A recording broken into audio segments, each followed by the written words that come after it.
Recently, I played the demo for Postal Brain Damaged, the retro-inspired FPS spin-off of the Postal franchise. Instead of completing tasks in a semi-open world like Postal 2, this game is centered around fast-paced combat, and if you've played Quake or Doom Eternal specifically, you'll feel right at home here. Postal Brain Damaged embraces its influences, and I love that Running with Scissors aren't trying to reinvent the wheel, but instead they're just making a fun, badass game. I mean, they completely give that away in one of the teasers, and I think this is incredible. I know the demonic forces are butt-humping my planet, and I am pissed as hell.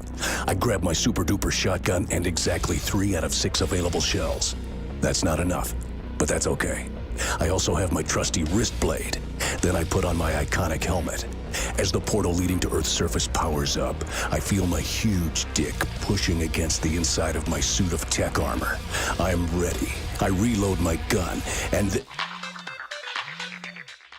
I enjoy the Postal series, and I'm a huge fan of Running with Scissors, so I was really pumped to play this demo. The demo itself is only 1 level long, but it gives you a good enough idea of how the game operates. This neighborhood stage is rather lengthy, and it has a handful of secrets to uncover, in which I only found one of them containing a rocket launcher. the walls could use a code. Those moronic developers thought they could hide this from me?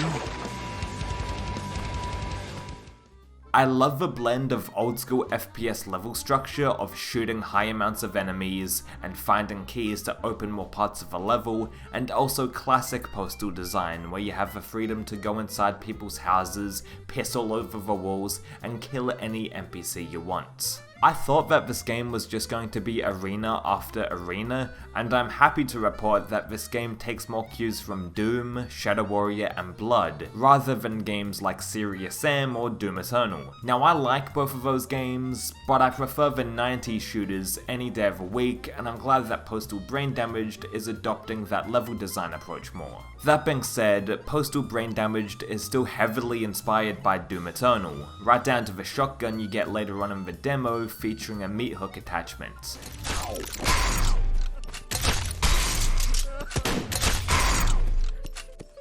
Now is that pronounced gib or jib?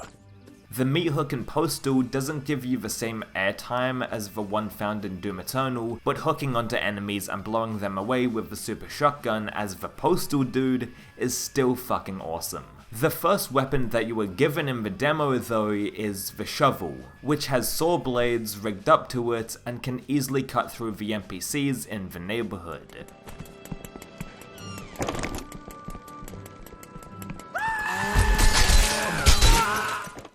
I love this contraption, and brutally slicing up the townspeople is very satisfying. What more can I say? The alternate fire is also brilliant, as the game briefly slows down time and it allows the player to deflect bullets back at enemies. When you pull this off once, you'd want to do this alternate fire over and over again. It's just that entertaining to do. The standard pistol in the game is pretty standard, and has a lock-on alternate fire mode akin to the Lover Boy from Ion Fury.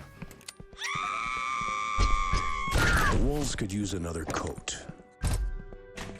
The gun sounds punchy, for a pistol at least, and it's nice to shoot, but honestly it's going to be your weapon of choice until you grab the super shotgun. The shotgun in Postal Brain Damaged feels and sounds powerful, and even though the meat hook could give you more air control, that's just a nitpick, it's still a great weapon to play with. I mean, they did base it off the super shotgun from Doom Eternal, so how can you go wrong?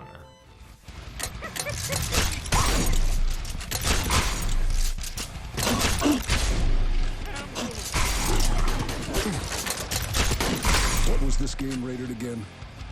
By the end of a level, the neighborhood is fractured into small, broken off islands floating in the sky, and they introduce meat hook grapple points to help you traverse through the map. Although the mobility you get by using the meat hook isn't that great, the general movement and control of the game is excellent. The slide jump mechanic was no doubt my primary mode of transport, but the overall movement speed is still fast and fluid. I'm looking forward to seeing how the combat and character movement feel during the busier encounters, but at the moment, we have to wait until 2022 to play the full game. The combat itself is good, but it's nothing that I've never seen before, which I guess is kind of a point.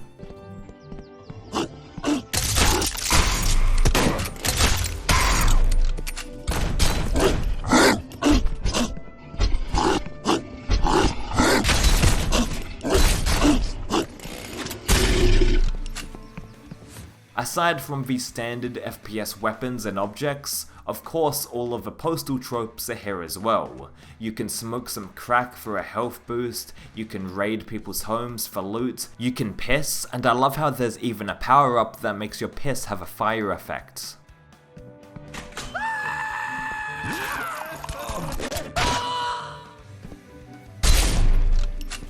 It can be used later on in the demo for blowing up barrels, and I appreciate the humour on display. Speaking of humour, there are some instances of dark comedy in this demo, which is nothing new in the Postal games, but I'm glad it's back regardless. You can find a pool at the back of one of the houses with an entire family that have drowned at the bottom. Also, there's a playground later on in the level, complete with needles in the sandpit and a swing set that looks all too similar to an execution site. Now this is hilarious, and besides that, the game obviously has its stupid humour as well, like a picture of the Mona Lisa being hung up alongside Crotchy, the hamburger eating fat American civilian enemies, etc. The Postal dude has a handful of new lines to go along with the demo, voiced this time around by Corey Cruz, who played the Postal dude from Postal 3 and the alternate Postal dude in Postal 2 Paradise Lost. I like that they've used Corey for yet another game, and since Brain Damaged is a spin-off set inside the Postal dude's mind,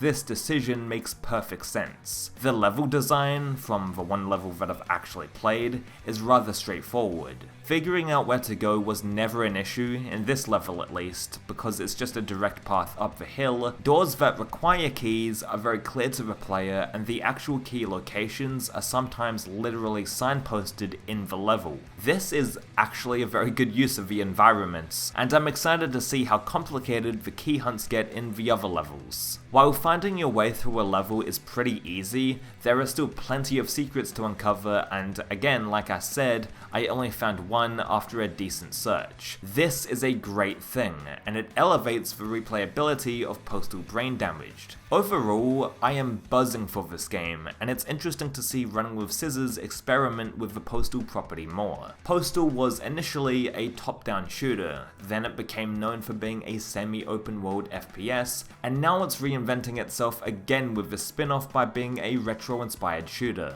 and I'm all for it.